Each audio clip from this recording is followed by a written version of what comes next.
The October morning arrived cold and unforgiving at Fort Harrison, Georgia. Frost clung to the grass like a thin white shroud, and the breath of 200 soldiers rose in small clouds that vanished almost as quickly as they appeared. The sun had barely crested the tree line, casting long shadows across the training field, where personnel from a dozen different units had assembled for the quarterly physical fitness assessment. This was a ritual as old as the military itself. Every soldier knew the drill. Every soldier understood the stakes. Physical readiness was not merely a requirement, it was a declaration of commitment, a visible measure of one's dedication to the uniform and everything it represented. At the front of the formation stood Colonel Nathan Hargrove, a man whose very presence seemed to lower the temperature another few degrees. At 52 years old and standing 6 feet 3 inches tall, Hargrove had built his entire career on discipline, order, and an unwavering belief that physical fitness was the foundation upon which all military excellence was built. His uniform was pressed to perfection, each crease sharp enough to draw blood. The silver eagles on his shoulders caught the early morning light, gleaming like warnings to anyone who might consider disappointing him. 30 years of service had taught Hargrove many things, but perhaps the most important lesson was this: weakness in any form was unacceptable. The military did not make exceptions. The military did not coddle. The military demanded excellence, and those who could not deliver had no place wearing the uniform. His gray eyes swept across the assembled formation, cataloging faces, postures, attitudes. Most of these soldiers he knew by reputation, if not by name. The combat veterans stood with a particular stillness that came from having seen things most people could not imagine. The support personnel fidgeted, slightly anxious about the assessment ahead. The officers maintained careful neutrality, aware that their own performance would be scrutinized alongside their subordinates. And then there was her. Elena Ashford stood near the edge of the formation, so small she was nearly invisible among the towering figures around her. At 5 feet 2 inches and perhaps 120 pounds, she looked more like someone's daughter visiting the base than an actual soldier. Her auburn hair was pulled back in the regulation bun, not a strand out of place. Her hazel eyes stared straight ahead with a quiet intensity that most people missed entirely on first glance. To her fellow soldiers, Elena was simply another administrative clerk. She processed paperwork, managed schedules, handled the endless bureaucratic necessities that kept the military machine running smoothly. She had been stationed at Fort Harrison for 8 months, having arrived through what most assumed were routine administrative channels. She kept to herself, performed her duties with quiet efficiency, and rarely engaged in the casual conversations that filled break rooms and dining facilities. Some whispered that she was antisocial. Others assumed she was simply shy. A few had even speculated that she was hiding from something, a failed relationship perhaps, or a career disappointment that had landed her in this administrative backwater. None of them had any idea how wrong they were. Colonel Hargrove cleared his throat, and the sound carried across the field like a rifle shot. 200 soldiers snapped to even stricter attention, their eyes fixed forward, their breathing shallow. "Listen up," Hargrove bellowed, his voice cutting through the cold air like a blade. "Today's assessment will determine your fitness for duty, your readiness for deployment, and your commitment to the standards that separate us from civilians." He paused, letting his words sink in. The silence was absolute. "There are no excuses," he continued, "no exceptions, no shortcuts. Every one of you will complete this assessment to the best of your ability, because that is what real soldiers do. Those of you who think your job description exempts you from physical fitness are about to receive a harsh reminder that you are wrong." His eyes swept across the formation once more, and this time they lingered on the administrative section. His lip curled slightly, almost imperceptibly. The assessment consists of 4 components: push-ups, sit-ups, a 2-mile run, and the obstacle course. Standard form, full range of motion, no modifications. Anyone who cannot complete these basic requirements has no business wearing that uniform. Elena felt a familiar tightness building in her chest as the colonel spoke. It started as it always did, a subtle constriction that spread outward like ripples on still water. Her breathing became slightly more shallow, and she found herself unconsciously adjusting her posture to compensate for the persistent ache that lived along her left side. That ache was a constant companion. Some days it was barely noticeable, a dull presence that she had learned to ignore through sheer force of will. Other days, cold days especially, it flared into something more insistent, a reminder of events she would have given anything to forget. The first event was called push-ups. The soldiers spread out across the designated area, each finding their position on the frost-covered grass. Elena moved with the group, her movements careful and deliberate. She knelt down and placed her hands on the cold ground, feeling the familiar pulling sensation along her back and ribs. The tissue that had been torn and rebuilt protested immediately. She lowered herself for the first repetition, and a sharp pain shot through her left side, causing her to pause momentarily before pushing back up. The movement felt wrong, unbalanced, as if her body was fighting against itself with every motion. By the time she had completed 15 push-ups, the pain had transformed from a sharp protest to a deep burning ache that radiated from her core outward. Sweat beaded on her forehead, not from exertion, but from the effort required to maintain her composure while her body reminded her of trauma it had endured.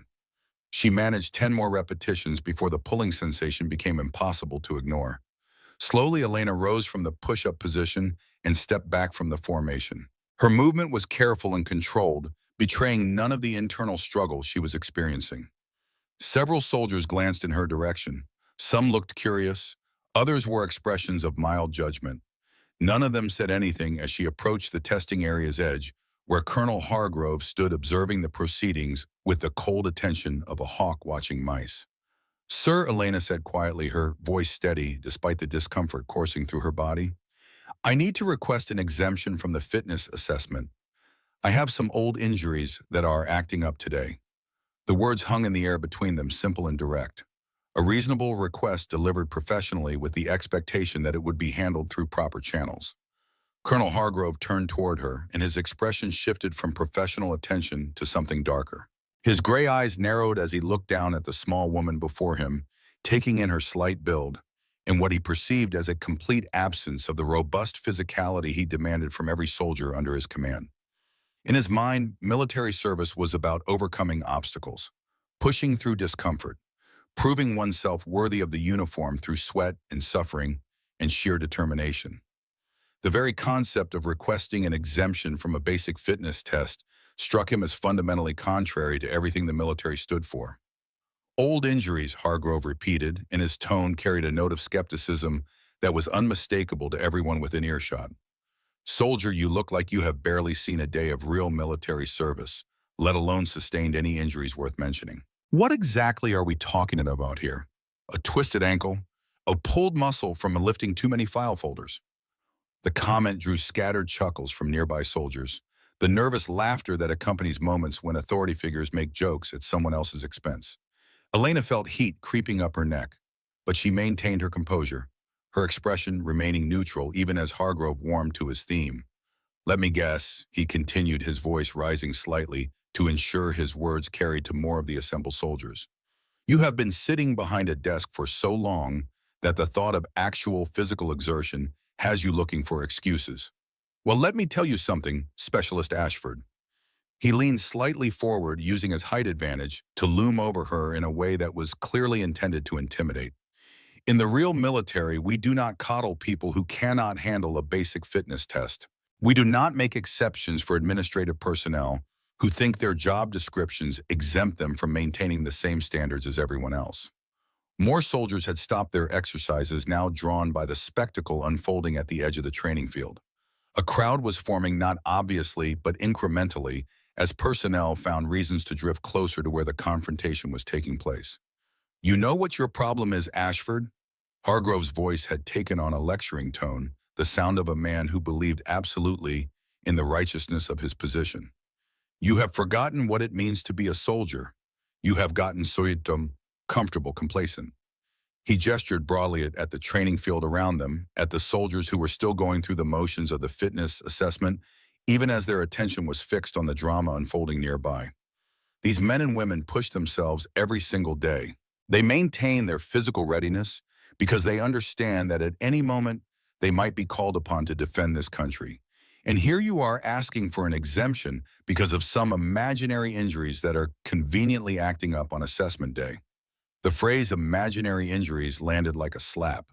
Elena's jaw tightened almost imperceptibly, but she said nothing. Her hazel eyes remained fixed on a point just over Hargrove's left shoulder, her breathing controlled, and even despite the storm of emotions building inside her. I have seen your type before. Hargrove continued, clearly relishing his role as educator and disciplinarian. Administrative clerks who joined the military thinking it would be like a civilian job with better benefits. You probably thought you could skate by on minimum requirements, never really challenged, never really tested. He shook his head slowly, a gesture of profound disappointment. Well, today, you are going to learn what it means to be a real soldier. You are going to complete this assessment like everyone else, and you are going to do it without whining about imaginary injuries that exist only in your head. The silence that followed his words seemed to stretch across the entire training field. Birds had stopped singing. The wind had died. Even the distant sounds of vehicles on nearby roads seemed muted, as if the universe itself was holding its breath. Nearly 200 soldiers stood frozen, watching the confrontation unfold. Some wore expressions of sympathy for the small woman facing down the imposing colonel. Others nodded along with Hargrove's words, agreeing that standards must be maintained, that exceptions were the first step toward weakness. But all of them were waiting to see what would happen next. Sergeant First Class Diane Buckley stood among the watching soldiers, her weathered face carefully neutral. At 42 years old, with 20 years of service and 3 combat tours in Iraq and Afghanistan under her belt, Buckley had seen enough to know when something was wrong. And something was very wrong here. She had noticed Elena Ashford before, hard not to notice someone that small on a base full of large, loud soldiers. But she had also noticed the way Ashford moved, the careful economy of motion that spoke of someone managing pain they did not want others to see. She had noticed the way Ashford's eyes sometimes went distant during quiet moments, focusing on something far beyond the walls of whatever room she was in. Buckley had seen that look before. She had worn it herself for years after her second deployment. It was the look of someone carrying memories that would never fully heal. Now, watching Hargrove tear into the small clerk, Buckley felt her hands clench into fists at her sides. This was wrong. Everything about this was wrong. But military discipline held her in place, prevented her from intervening in a confrontation between a colonel and a specialist. All she could do was watch. Elena Ashford stood perfectly still throughout Hargrove's tirade. Her face remained impassive, revealing nothing of the emotions churning beneath the surface. She had learned long ago how to wear a mask, how to function despite pain and pressure that would have broken most people. It was a skill that had kept her alive when everything around her was dying. When Hargrove finally finished speaking, the silence stretched for several heartbeats. The morning air seemed to carry extra weight, thick with anticipation and the accumulated tension of 200 people waiting to see what would happen next. And then Elena Ashford reached up and grasped the zipper of her military-issued jacket. The movement was slow and deliberate, her fingers working with practiced precision, despite a slight tremor that had developed in her hands. The sound of the zipper seemed impossibly loud in the silence, a metallic whisper that drew every eye to her small frame.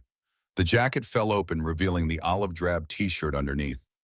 Elena shrugged out of the outer garment with careful, controlled movements, then folded it neatly and placed it on the ground at her feet.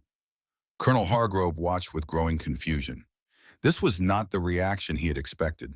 Defiance, perhaps, tears possibly. Stammered apologies and renewed commitment to completing the assessment. Any of those would have made sense. But this calm, deliberate undressing was something else entirely. "Specialist Ashford," he began. "What do you think you are?" The words died in his throat as Elena grasped the hem of her t-shirt and began to lift it over her head.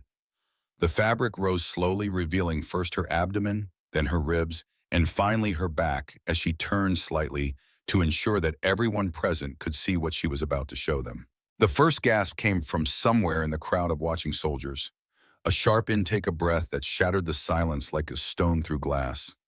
Then another gasp and another, until the morning air was filled with the collective sound of nearly 200 people confronting something they had never expected to witness. Elena Ashford's back and left side were covered in scars. Not the thin, neat lines of surgical procedures, not the small marks of minor accidents or training injuries. These were deep, jagged, irregular wounds, the unmistakable signature of high-velocity shrapnel tearing through human flesh at tremendous speed. The scars formed a constellation of trauma across her pale skin. Some were as thick as pencils, raised and ropey with scar tissue. Others branched like lightning strikes, spreading outward from central impact points. All of them told a story of violence survived, of damage endured, of a body that had been torn apart and somehow put back together. The pattern was unmistakable to anyone who had seen combat casualties. The chaotic geometry of metal fragments that had penetrated from behind, ripping through muscle and tissue with the indiscriminate brutality of an improvised explosive device. The scars varied in color and texture, some still bearing the reddish hue of relatively recent healing, others having faded to the silvery white of older trauma. They covered an area roughly the size of a dinner plate, extending from just below her left shoulder blade down to her waist and wrapping around her side. The damage was extensive, systematic, catastrophic, the kind of injury that should have killed her. Colonel Hargrove felt the blood drain from his face. His mouth opened, but no sound emerged. In 30 years of military service, he had visited wounded soldiers in hospitals. He had read countless medical reports. He had attended briefings about casualties and survival rates and the devastating effectiveness of enemy ordnance. He knew exactly what he was looking at. More importantly, he knew what it meant. Those scars matched a pattern he had seen only once before in a classified briefing about a mission called Operation Crimson Dawn, a joint special operations raid that had taken place 18 months earlier in the mountains of eastern Afghanistan. A mission that had, according to official reports, resulted in 0 American casualties. But Hargrove had been present for the real briefing, the one that happened behind closed doors where senior officers with appropriate clearances learned what the official reports left out. He had heard the description of injuries sustained by a communications specialist who had been wounded by an IED, but had continued to coordinate air support for 4 hours while bleeding out behind a rock. The briefing officer had described the injury pattern in clinical terms: 23 metal fragments penetrating the subject's back and left side, causing extensive tissue damage, but miraculously avoiding major organs.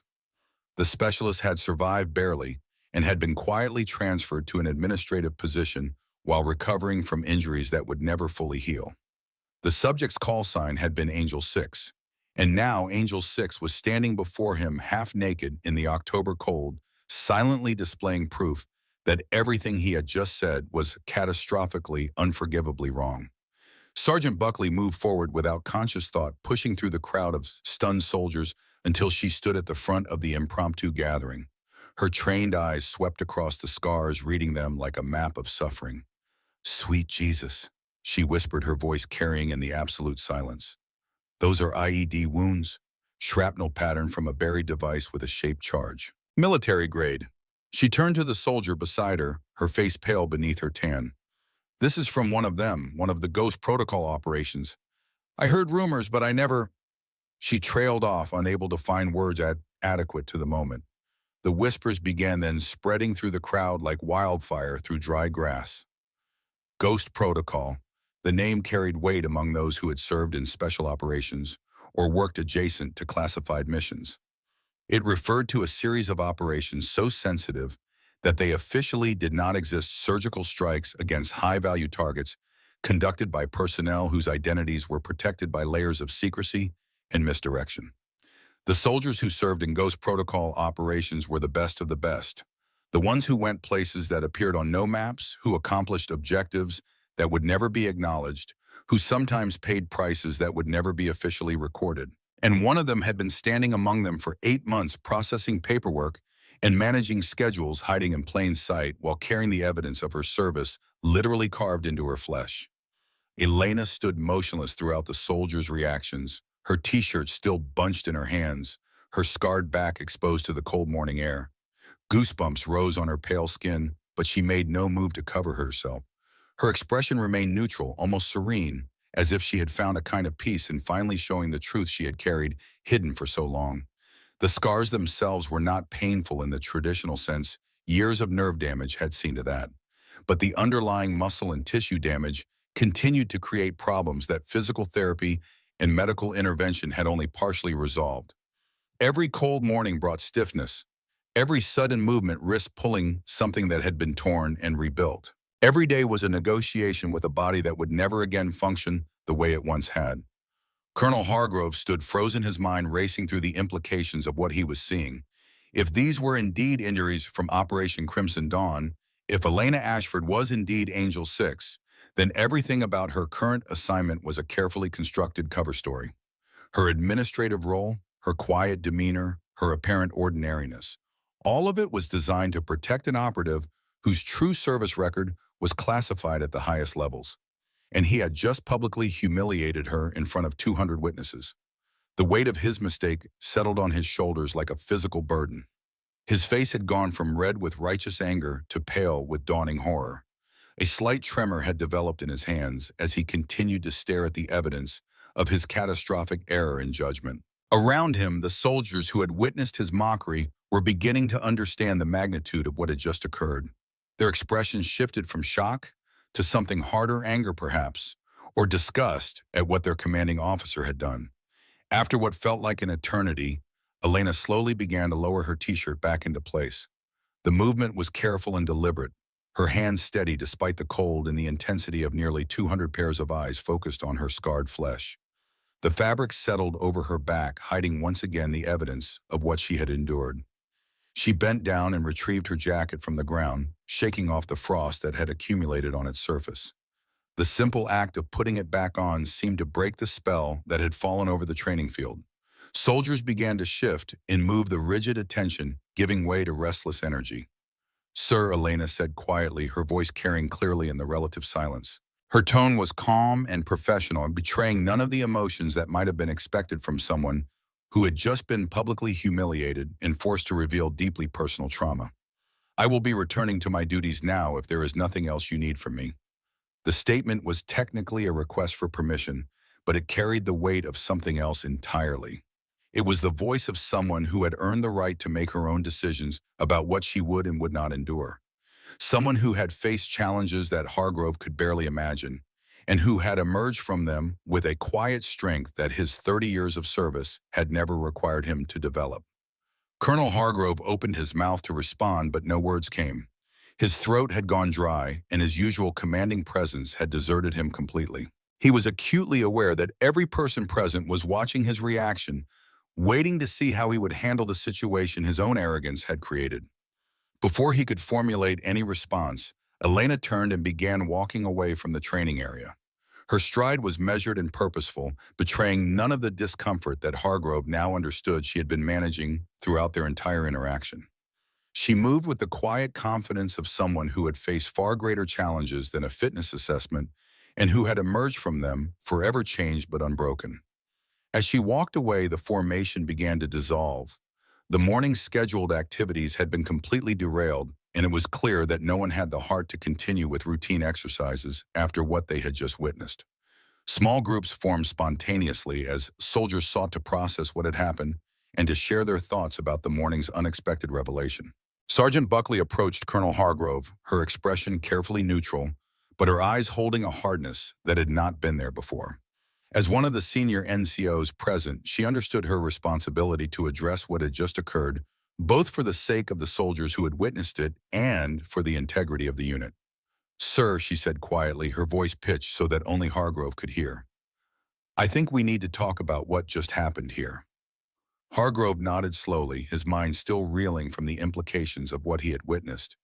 He knew that Buckley was right, that the morning's events would require careful handling and probably significant documentation. More immediately, he understood that he owed Elena Ashford an apology that went far beyond acknowledging a minor mistake.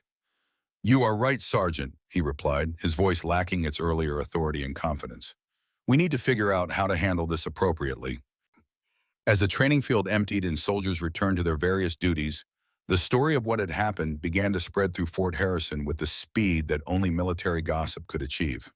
By lunchtime, nearly everyone on base had heard some version of the events. Some versions focused on Colonel Hargrove's public humiliation, his shocked expression, and apparent loss of composure when confronted with evidence that destroyed his assumptions. Others emphasized Elena's quiet dignity, the powerful impact of her wordless response to his mockery. A few included speculation about the nature of her injuries and their possible connection to classified operations, though these conversations were quickly shut down by more experienced personnel who understood the importance of operational security. What remained consistent across every version was the recognition that something profound had occurred. The morning's events had revealed truths about courage, sacrifice, and judgment that would resonate throughout the command for months to come. The image of Elena's scarred back had been burned into the memories of everyone who had witnessed it, a permanent reminder that heroism often wore the quiet face of everyday service rather than the dramatic gestures that populated movies and recruiting commercials. In her small office in the administrative building, Elena settled back into her routine as if nothing had happened. Her desk was exactly as she had left it the previous evening, neat stacks of paperwork organized by priority and deadline, her computer displaying the spreadsheets and databases that occupied most of her working hours. The familiar environment provided a sense of normalcy that helped counteract the emotional intensity of the morning's events. But even as she tried to focus on her work, Elena could not entirely suppress the memories that her public revelation had brought to the surface. The scars on her back might be hidden once again beneath her uniform, but the experiences that had created them remained vivid and immediate. She could still hear the sound of the explosion that had changed her life forever, could still feel the impact that had thrown her through the air and slammed her into the rocky ground, could still smell the copper tang of blood and the acrid smoke of burning equipment, and she could still hear the voices of her teammates, the ones who had not made it home. Their faces appeared in her dreams almost every night. Young men and women who had trusted her, who had depended on her, who had dared while she survived. The randomness of it haunted her more than anything else. A few feet to the left or right, and she would have been killed instantly. A few seconds earlier or later, and the explosion might have missed her entirely. Instead, she had been left alive, but forever marked, carrying the evidence of that day in the very tissue of her body. The knock on her office door came shortly before noon. Elena looked up to find a young private standing in the doorway, his expression uncertain. "Ma'am," he said, "Colonel Hargrove would like to see you in his office at your earliest convenience." Elena nodded, unsurprised by the summons. She had known that the morning's events would require follow-up conversations, explanations, and probably official documentation. The military ran on paperwork, and an incident like the one that had occurred on the training field would generate mountains of it. "Tell the colonel I will be there in 15 minutes, she replied. The private nodded and disappeared, leaving Elena alone with her thoughts. She sat for a moment, staring at the computer screen without really seeing it, then reached up and touched her left shoulder, feeling through the layers of fabric, the raised edges of the scars beneath. 18 months ago, those scars had almost killed her. Today, they had become something else, a statement, a revelation, a moment of truth that could never be taken back. Whatever happened next, whatever conversations awaited her in Colonel Hargrove's office, and beyond, one thing was certain: Elena Ashford was done hiding. The woman who had walked onto that training field this morning no longer existed. In her place stood someone who had finally stopped pretending to be ordinary. The consequences of that transformation remained to be seen. She gathered herself, straightened her uniform, and walked out the door to face whatever came next. Colonel Nathan Hargrove's office occupied the corner of the administrative building's second floor, its windows offering a view of the training grounds where his career had effectively ended 3 hours earlier. He sat behind his desk now, but the posture of command that had defined him for 30 years was gone. His shoulders slumped. His hands lay flat on the desk's surface, motionless. His gray eyes stared at nothing in particular. The knock on his door was soft, almost hesitant. "Enter," he said, and his voice sounded foreign to his own ears. Quiet, uncertain. The voice of a man who had just discovered that everything he thought he knew about strength and courage was incomplete at best. Elena Ashford stepped into the office and closed the door behind her. She moved to the chair across from his desk, but did not sit waiting for permission that military protocol demanded. Even now, even after everything that had happened, she maintained the discipline that had been drilled into her through years of training. "Please," Hargrove said, gesturing to the chair. "Sit down." She sat. The movement was careful, controlled, and Hargrove found himself noticing details he had missed before. The way she positioned herself to minimize pressure on her left side. The slight tension around her eyes that spoke of pain being managed through sheer willpower. The quiet alertness in her posture, as if some part of her was always prepared for threats that might materialize without warning. These were not the behaviors of an administrative clerk.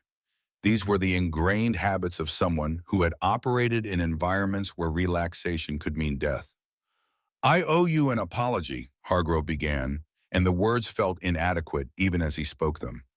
What I said this morning, the assumptions I made about you and your service, they were completely inappropriate and unfair. I had no right to question your request without understanding the circumstances behind it. Elena listened without changing her expression. Her hazel eyes remained fixed on his face, evaluating his words and the sincerity behind them. She had heard apologies before, some genuine, others calculated. She had learned to distinguish between true remorse and attempts to minimize consequences. I accept your apology, sir, she replied, her voice maintaining the same calm professionalism that had characterized all their interactions. But I think we both understand that the situation has moved beyond personal apologies. There will be questions about what happened this morning, and those questions will require answers that go beyond what either of us is comfortable discussing. Hargrove nodded slowly, recognizing the truth in her statement. The morning's events had created a situation that would require intervention from higher authorities. People with clearances and jurisdiction that exceeded his own. People who would want to know exactly how a classified operative's cover had been compromised on his watch. I have already contacted my superiors, he admitted, his voice dropping slightly. There will be an investigation. Not into your conduct, but into mine.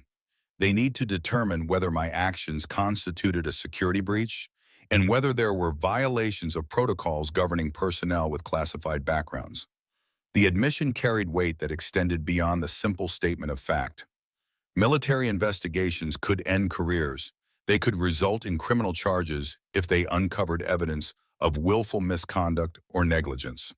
The fact that Hargrove was facing such scrutiny demonstrated the gravity of what had occurred and the potential consequences that could follow.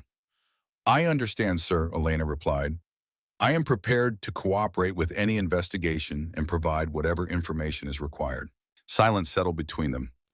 Outside the window, soldiers moved across the training grounds in their normal routines, but the rhythm of the base had changed. Word had spread.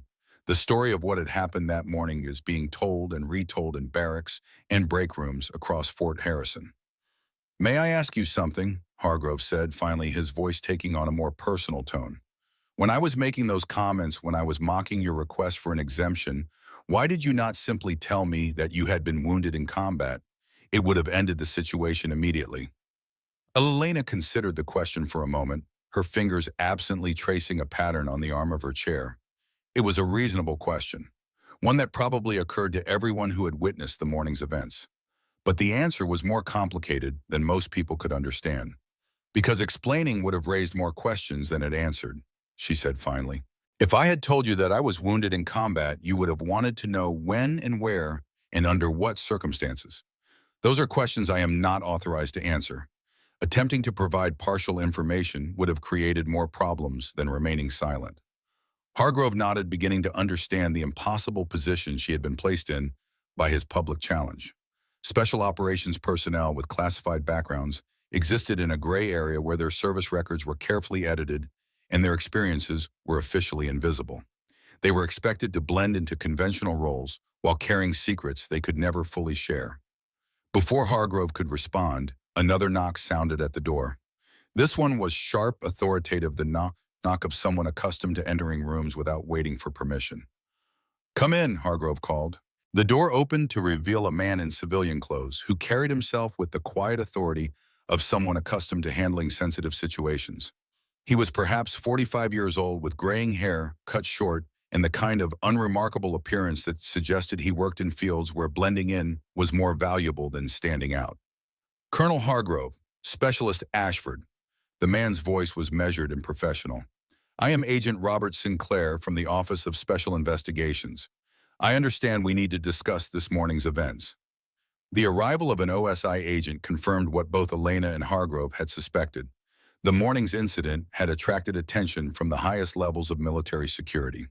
The Office of Special Investigations was responsible for protecting classified information and investigating potential breaches. Their involvement indicated that someone with significant authority was taking the situation very seriously. Sinclair closed the door behind him and moved to stand near the window, positioning himself so he could observe both Elena and Hargrove without turning his head. It was a subtle, tactical choice, the instinctive behavior of someone trained in interrogation and assessment. I have read your file, Specialist Ashford, Sinclair said, his eyes meeting hers directly. both the official version and the classified annexes. I understand that this morning's incident was not entirely of your choosing. The statement acknowledged the circumstances while avoiding any direct discussion of classified operations. It also suggested that Sinclair had access to information about Elena's background that went far beyond what anyone at Fort Harrison would be authorized to know. That is correct, sir, Elena replied. I attempted to avoid the situation through conventional channels, but circumstances made that impossible. Sinclair nodded slowly, his expression revealing nothing of his thoughts. I have spoken with several witnesses to this morning's events.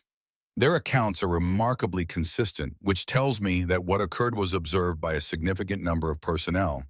That presents us with challenges in terms of managing the information and protecting operational security. What are our options? Hargrove asked, though his tone suggested he already suspected the answer. Limited, Sinclair replied. The number of witnesses makes it impossible to simply classify the incident and move on. Too many people saw what happened. Attempting to suppress their discussions would only attract more attention. We will have to manage this situation through damage control rather than prevention. He turned his attention back to Elena, his expression becoming slightly more serious. Specialist Ashford, I am afraid that your current assignment is no longer viable. Your cover identity has been compromised beyond repair. Continuing to serve in an administrative role here would present ongoing security risks that we cannot accept. The news was not unexpected. Elena had known from the moment she decided to remove her shirt that her quiet existence at Fort Harrison was ending. The only question had been what would come next. However, Sinclair continued, there is a more immediate concern that we need to discuss. He paused and something in his manner shifted. The professional detachment gave way to something harder, more urgent. 18 months ago, Operation Crimson Dawn resulted in the elimination of Fareed al-Rashid, leader of a terrorist cell, responsible for manufacturing IEDs that killed over 200 American service members. The operation was classified as a complete success. Elena felt her chest tighten at the mention of that name. Al-Rashid, the architect of so much death and suffering. The man whose face she still saw in her nightmares, even though she had never actually looked upon it while he was alive. The memories came unbidden, as they always did when someone spoke that name. 18 months ago, the Hindu Kush Mountains, elevation 9,000 feet, the air so thin that every breath felt like breathing through a wet cloth.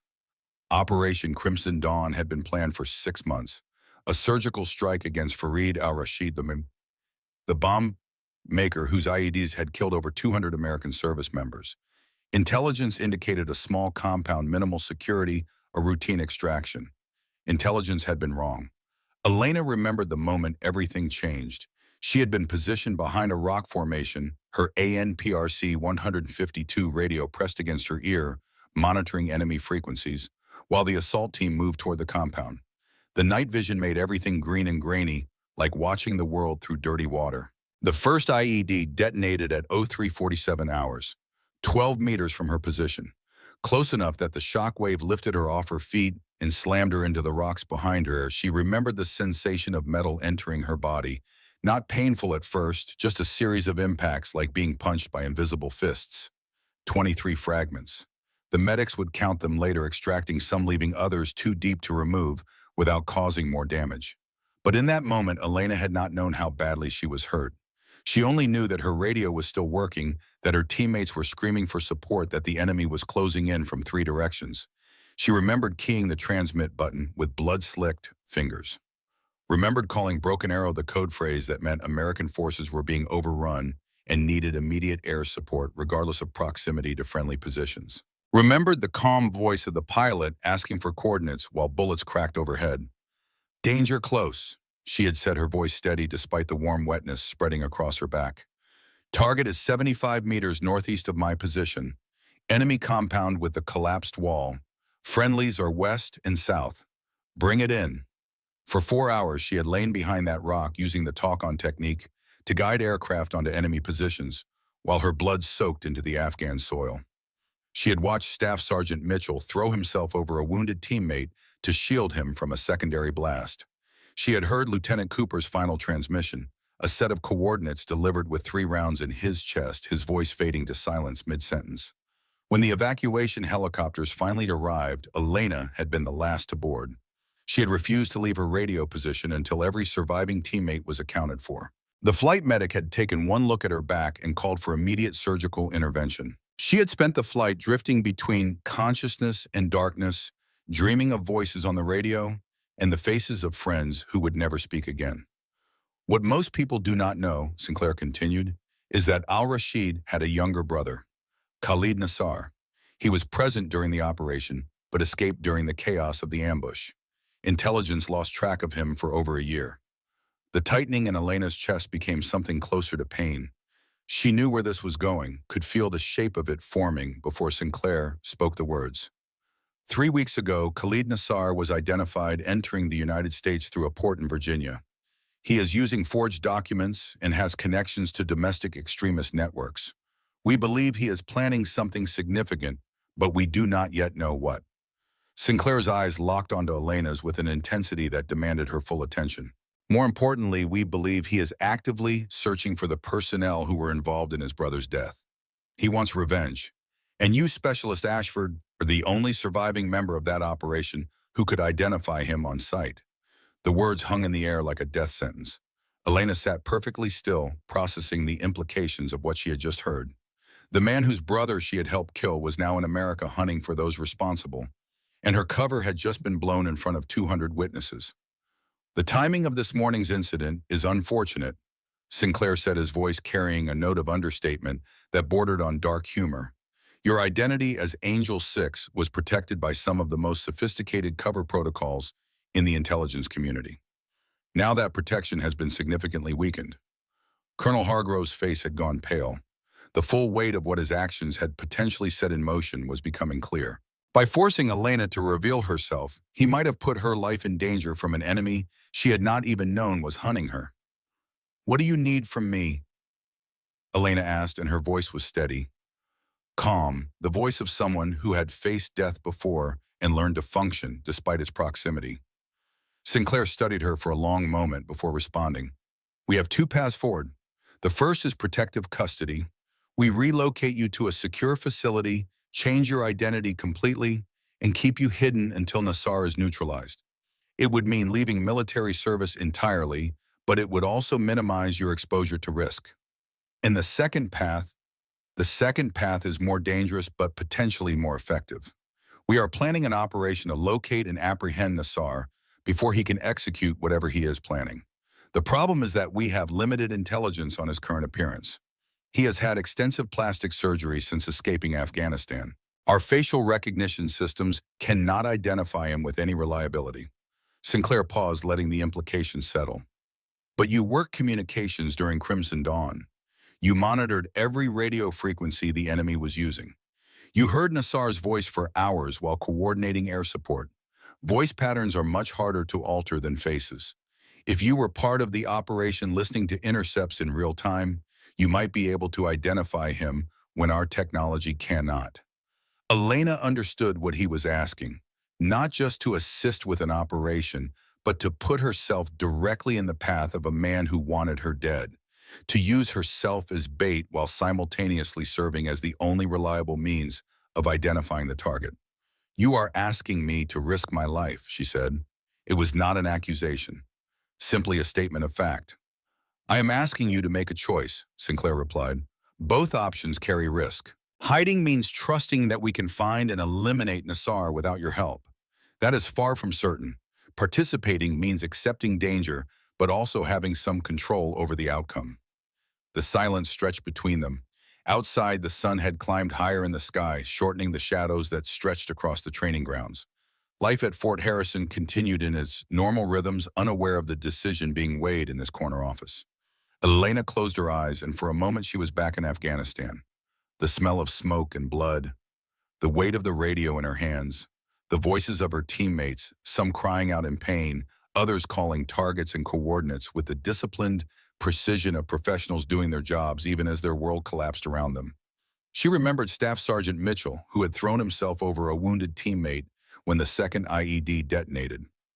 He had absorbed the blast with his own body dying so that someone else might live. She remembered Lieutenant Cooper, who had continued directing fire Even after taking 3 rounds to his chest, his final words a set of coordinates for the air support that would save the survivors. She remembered all of them, the ones who had died so that she could live, the ones whose sacrifice demanded something more than hiding. They did not die so I could spend the rest of my life running, Elena said, finally opening her eyes to meet Sinclair's gaze. If Nassar is still alive, then Operation Crimson Dawn is not finished. I will help you find him. Sinclair nodded slowly, and something that might have been respect flickered in his eyes. I had hoped you would say that, but I want you to understand what you are agreeing to. This operation will be dangerous. Nassar has resources, connections, and a fanatical commitment to avenging his brother. He will not hesitate to kill you if he gets the chance. I understand, Elena replied. I understood when I enlisted. I understood when I volunteered for special operations. And I understood when I lay behind that rock in Afghanistan with 23 pieces of metal in my back listening to my teammates die while I called in airstrikes. Some things are more important than safety. Colonel Hargrove, who had remained silent throughout the exchange, finally spoke. His voice was rough with emotion. Specialist Ashford, before you commit to this, I need to say something. Elena turned to look at him, and for the first time since the morning's confrontation, she saw something other than authority or embarrassment in his eyes. She saw genuine human concern. What I did this morning was inexcusable, Hargrove said. I judged you based on appearance and assumption. I mocked you in front of your peers. And now, because of my actions, your cover has been compromised at the worst possible moment.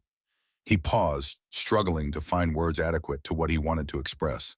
If you go forward with this operation, if you put yourself at risk to stop a man who wants you dead, I want you to know that I will spend whatever remains of my career making sure that your service is recognized and honored.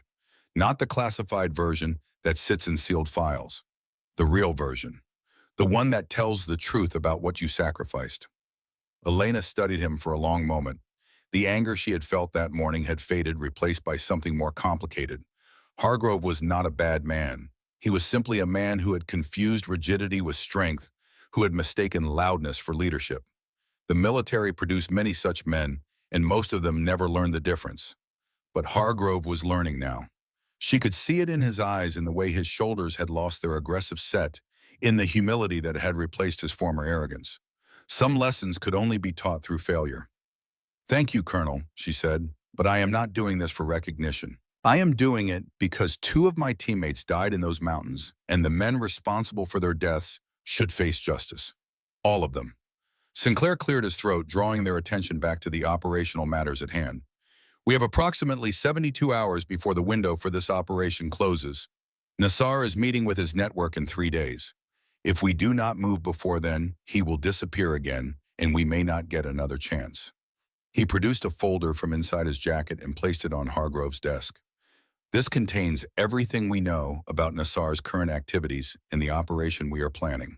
Specialist Ashford, I need you to review it and be ready to brief with the tactical team tomorrow morning at 0600. We will be operating out of a facility in Virginia, approximately 4 hours from here. Elena took the folder, feeling its weight in her hands. Inside these pages was information about a man who wanted her dead. A man she was now committed to helping capture or kill. The symmetry was not lost on her. 18 months ago, she had been the hunter. Now, she was simultaneously hunter and hunted. I will be ready, she said. Sinclair nodded and turned toward the door, then paused with his hand on the handle. One more thing, Specialist Ashford. The tactical team you will be working with includes several operators who served in units similar to yours. They understand the nature of classified service, and they understand what you sacrificed during Crimson Dawn. You will not need to prove anything to them. The words carried more meaning than their surface suggested. After a morning of being forced to justify her wounds to a skeptical colonel, the promise of working with people who would simply accept her credentials without question felt like a gift. Thank you, Agent Sinclair. He nodded once more and left, closing the door quietly behind him. Elena and Hargrove sat in silence for several moments after his departure. The folder lay between them on the desk, its contents representing dangers that neither of them fully understood yet. I have a question, Hargrove said finally. This morning when you decided to show everyone your scars, instead of simply explaining what were you thinking, what made you choose that approach? Elena considered the question carefully before responding. It deserved an honest answer. I was tired, she said simply. Tired of hiding, tired of pretending to be something I am not, tired of watching people make assumptions about me based on my kids or my job title or my gender. She paused, searching for words to explain something she had not fully articulated even to herself. Those scars have been my secret for 18 months. They are the most real thing about me. They are proof that I was there, that I served, that I survived when others did not. And this morning when you stood there mocking me for imaginary injuries, I realized that I was done letting other people define what I had experienced. She met his eyes directly without anger or accusation. I did not show them to embarrass you, Colonel. I showed them because I needed to stop being ashamed of them. They are not weakness. They are evidence of what I endured. And I decided that I would rather be seen for what I really am than continue hiding behind a lie that made other people comfortable. Hargrove absorbed her words in silence. When he finally spoke, his voice was quieter than she had ever heard it. In 30 years of service, I thought I understood courage. I thought it meant charging into fire, pushing through pain, never showing weakness. I built my entire career on that definition. He shook his head slowly. But what you did this morning, standing there in the cold, letting everyone see what had been done to you, not because you had to, but because you chose to stop hiding, that took more courage than anything I have ever done. And I am ashamed that it took watching you to understand that. Elena rose from her chair, the folder tucked under her arm. Courage is not one thing, Colonel. It is whatever the moment requires. Sometimes it means charging into fire. Sometimes it means standing still and letting people see the truth. And sometimes, she paused at the door looking back at him. Sometimes it means admitting that you were wrong and trying to do better. She left him with that thought, walking out into the corridor and toward whatever challenges the next 72 hours would bring. The afternoon passed in a blur of preparations and briefings. Elena reviewed the contents of Sinclair's folder 3 times, committing every detail to memory. Nassar's known associates, his probable travel patterns, the location where the operation would take place, the tactical considerations that would determine whether she lived or died. The operational plan called for a raid on a warehouse facility outside Richmond, Virginia. Intelligence indicated that Nassar would be meeting with members of a domestic extremist network to finalize plans for an attack that remained frustratingly unclear. The tactical team would breach the facility, neutralize any resistance, and capture Nassar alive if possible. Elena's role would be to monitor communications from a mobile command center positioned half a mile from the target. If Nassar attempted to coordinate with outside forces, she would be listening. If he tried to escape using a vehicle equipped with radio communications, she would be tracking. And if the tactical team needed real-time translation of any Arabic communications, she would be providing it. It was a support role, not a combat role. But Elena understood that the distinction might become meaningless very quickly if things went wrong. Operations never went exactly according to plan. Variables changed. Enemies adapted. And sometimes support personnel found themselves in situations that required skills they were never supposed to need. As evening fell over Fort Harrison, Elena found herself standing at the window of her small quarters, looking out at the darkening sky. Tomorrow she would leave this place that had been her refuge for 8 months. She would return to the world of classified operations and dangerous men and decisions that could not be taken back. Part of her welcomed it. The administrative work had been necessary, had given her time to heal and recover. But it had never felt right. She was not built for desks and paperwork and routine. She was built for the sharp edge of things, for moments when seconds mattered and mistakes cost lives. But another part of her remembered the price of that edge. The scars on her back, the faces of her dead teammates, the nightmares that still came almost every night 18 months later. Was she ready to risk everything again? Was she capable of performing at the level the operation would require? Or had Afghanistan broken something inside her that could never be fully repaired? The questions had no easy answers. But Elena had learned something important during her recovery. The only way to find out what she was capable of was to try, to push forward into uncertainty and discover what emerged on the other side. She turned away from the window and began packing the few belongings she would need for the operation. The past was gone. The future was uncertain. All that mattered now was the next 72 hours. and somewhere out there a man named Khalid Nassar was waiting. He did not know yet that she was coming for him, but he would learn. They always did. The drive to Virginia took 4 hours through pre-dawn darkness. Elena sat in the back of an unmarked SUV, watching the landscape transform from the red clay hills of Georgia to the gentler terrain of the mid-Atlantic states. Agent Sinclair drove in silence, his attention fixed on the road ahead.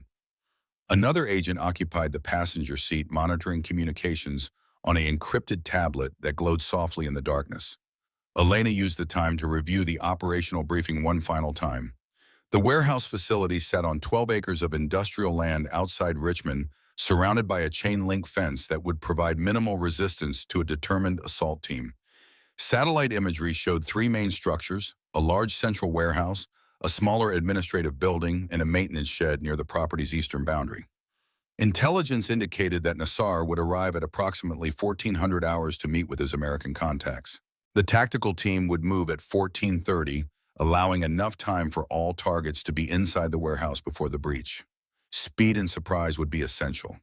The moment Nassar realized something was wrong, he would either flee or detonate whatever devices he might be carrying. The mobile command center was already in position when they arrived, parked in a grocery store lot half a mile from the target.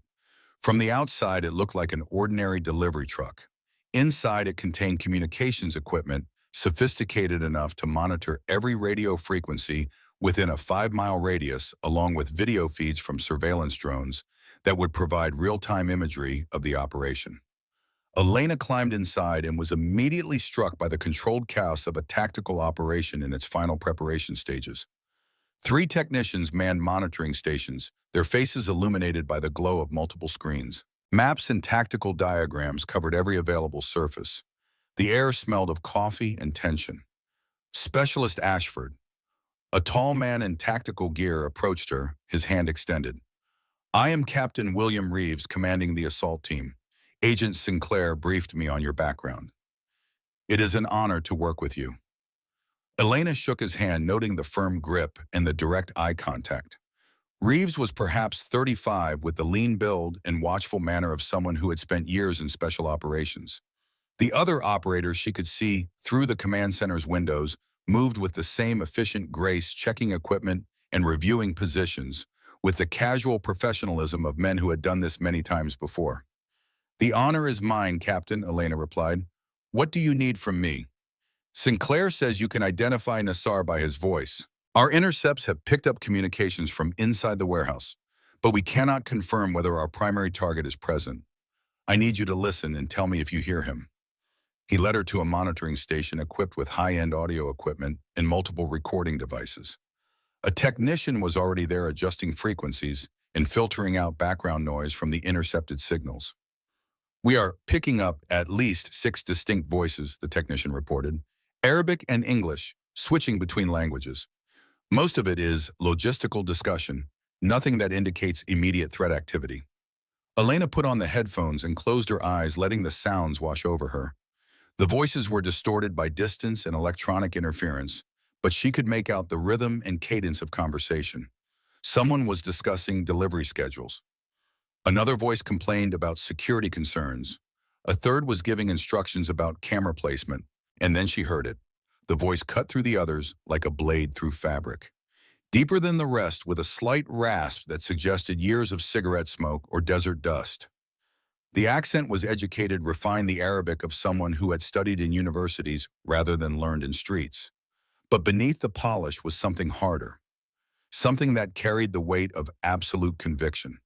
"That is him," Elena said, and her own voice sounded strange to her ears. Flat, distant, as if coming from somewhere far away. "Khalid Nassar, he is inside." Captain Reeves nodded and keyed his radio. "All units, primary target confirmed.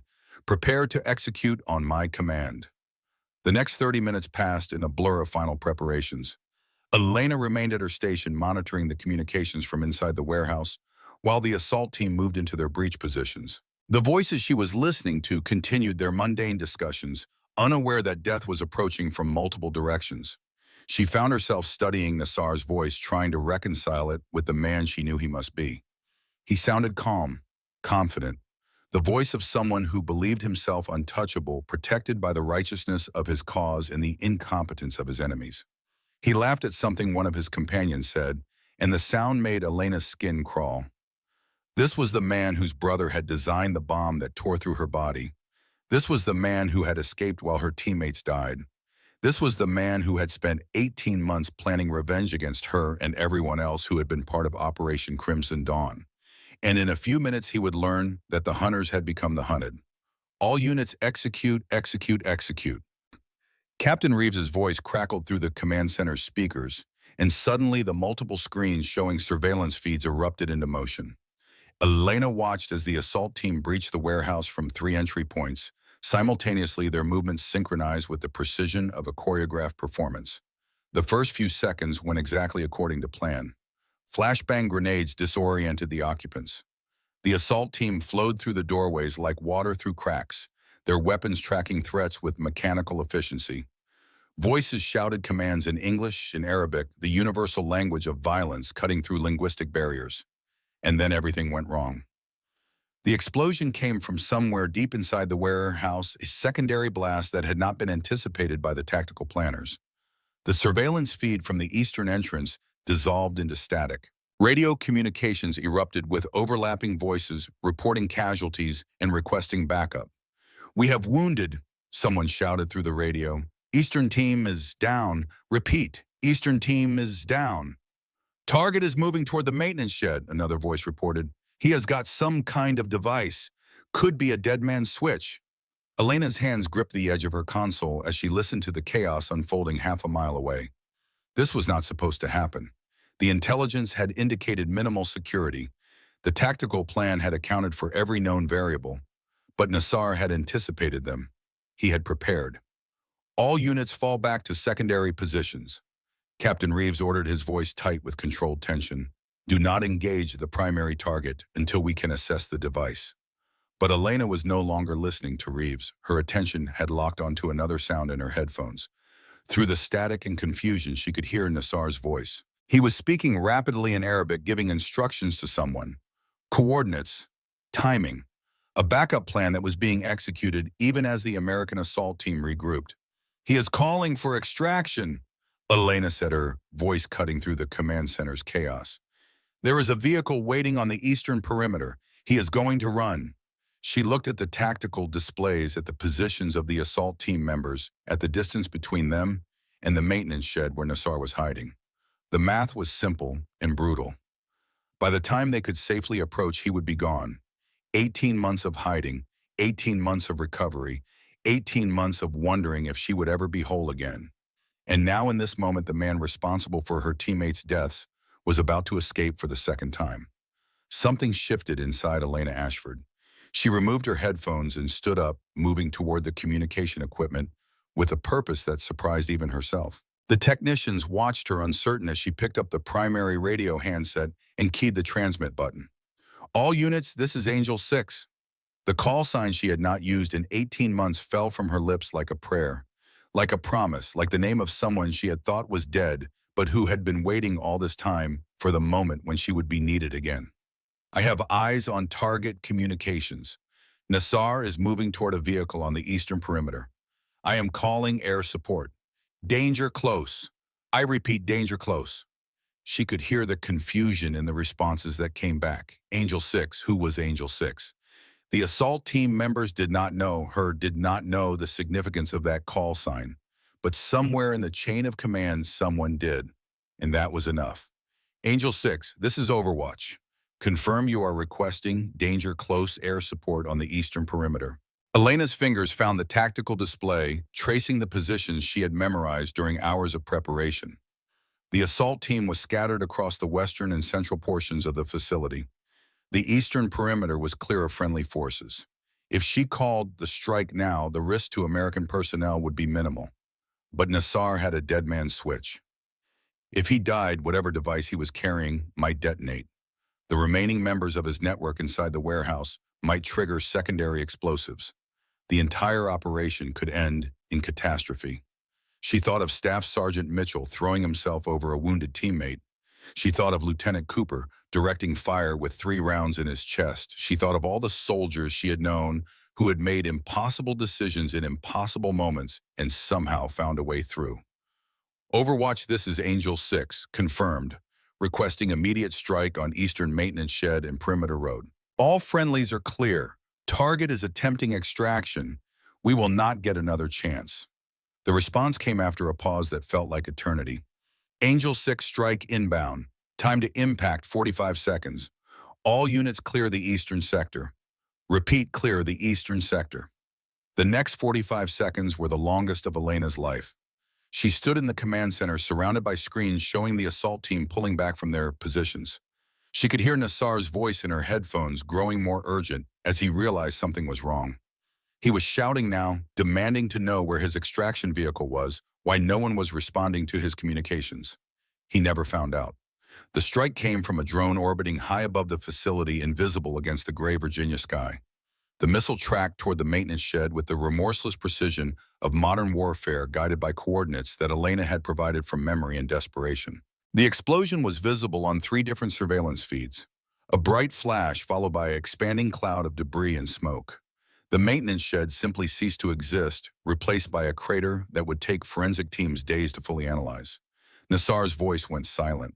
In the command center, Elena slowly lowered herself into a chair, her legs suddenly unable to support her weight. Her hands were shaking. Her vision had narrowed to a single point of light surrounded by darkness.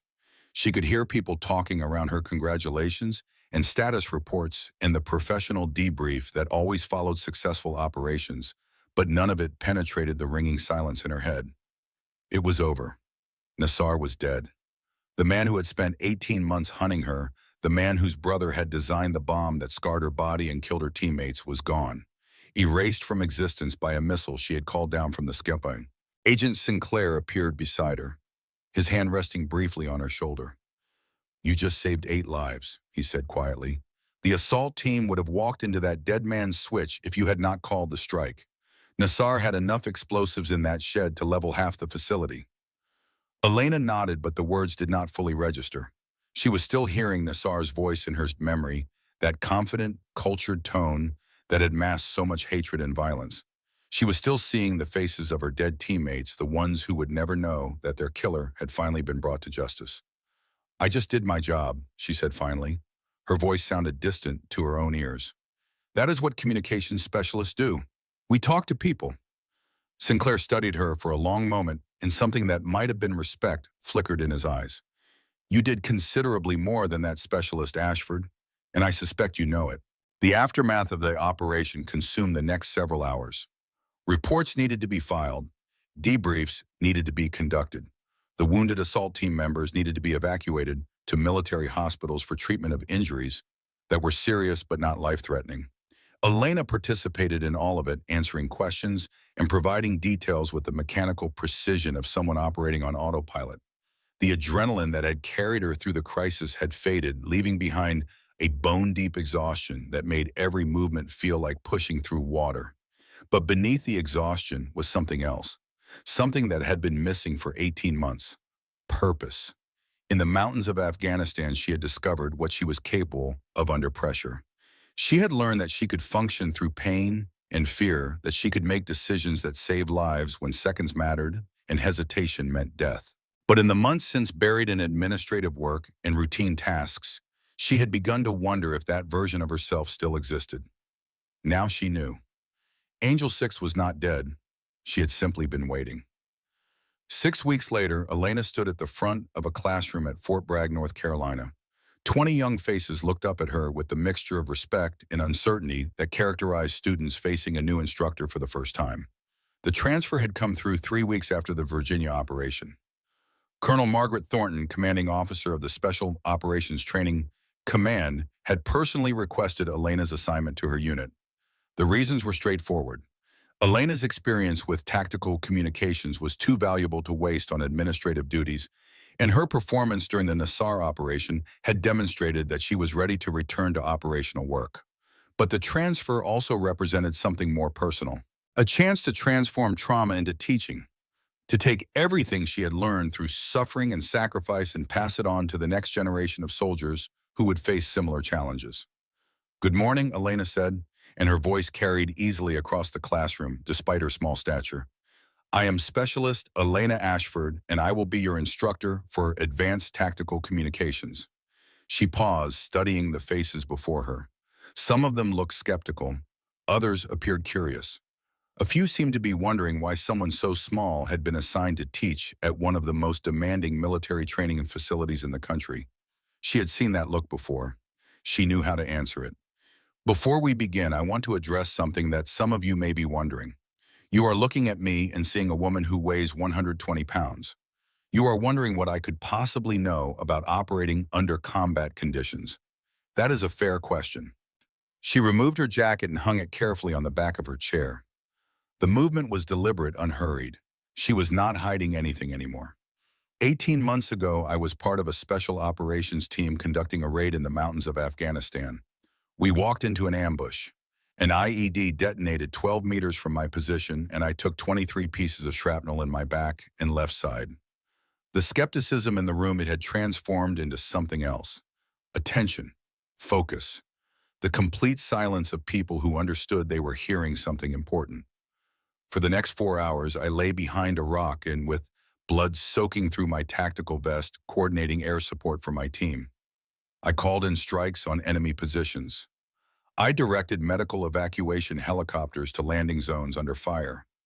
I maintained communications with headquarters while my teammates fought and died around me. She met the eyes of each student in turn, letting them see the truth in her gaze. Two of my teammates did not make it home. They died so that the rest of us could survive. And I have spent every day since then wondering if I did enough to save them, if I could have done something different, if their deaths were somehow my fault. The silence in the room was absolute. No one moved. No one breathed. That is the reality of what you are training for, not the movies, not the recruiting commercials. The reality is fear and pain and making impossible decisions while people you care about are dying. And the question you need to answer, the question that will determine whether you succeed or fail when that moment comes, is this: can you function despite the fear? Can you do your job even when everything inside you is screaming to run away? She picked up a piece of chalk and wrote 2 words on the blackboard behind her. Fear is information. This is the first lesson, and it is the most important one you will learn in this course. Fear is not your enemy. Fear is information. It tells you that you are in a dangerous situation and that you need to be careful. The goal is not to eliminate fear. That is impossible. The goal is to function effectively despite fear's presence. A hand went up in the back of the room, a young lieutenant with earnest eyes and a face that suggested he had never seen combat. "Ma'am, how do you do that? How do you function when you are that afraid?" Elena considered the question. It was the same question she had asked herself countless times during her recovery. The same question she still did not have a perfect answer for. "Training," she said finally. "You train until the correct responses become automatic, until your hands know what to do even when your mind is screaming, until the procedures are so deeply embedded that they execute themselves without conscious thought." She set down the chalk and faced the class directly. But training is only part of it. The other part is purpose. You need to know why you are doing what you are doing. You need to believe that the mission matters, that the people beside you matter, that something larger than your own survival is at stake. She thought of the photograph in her desk drawer. 6 faces and 2 of them gone forever. Their sacrifice was not a memory to revisit. It was a debt to repay through every lesson she taught. The soldiers I served with in Afghanistan did not die because they were not afraid. They died because they believed something was more important than their fear, more important than their lives. They believed in each other and in the mission and in the idea that their sacrifice would mean something. Her voice softened slightly, taking on a more personal tone. "That is what I am going to teach you, not just how to operate communications equipment, not just how to coordinate air support or direct evacuation helicopters. I am going to teach you how to be the kind of person that your teammates can depend on when everything goes wrong. How to be someone who functions when the world is falling apart." The class ended 2 hours later, but Elena remained in the classroom after the students had filed out. She stood at the window looking out at the training grounds where young soldiers were running obstacle courses and practicing tactical maneuvers. The late afternoon sun cast long shadows across the red Carolina clay, painting the landscape in shades of gold and amber. A knock at the door drew her attention. Colonel Thornton stood in the doorway, her silver hair pulled back in a regulation bun, her face carrying the weathered authority of someone who had spent decades in uniform. "First day go well?" Thornton asked, stepping into the room. "I think so, ma'am. They are good kids, eager to learn." Thornton nodded, moving to stand beside Elena at the window. They watched the training exercises in comfortable silence for several moments. "I received a letter today," Thornton said finally, "from Colonel Hargrove at Fort Harrison. He asked me to pass along a message to you." Elena felt a flicker of surprise. She had not heard from Hargrove since leaving Georgia, had not expected to hear from him again. Their final interaction had been awkward, weighted with unspoken apologies and the memory of public humiliation. "What did he say?" Thornton produced an envelope from her pocket and handed it over. "He said he wanted you to know that your service has been recognized. Officially.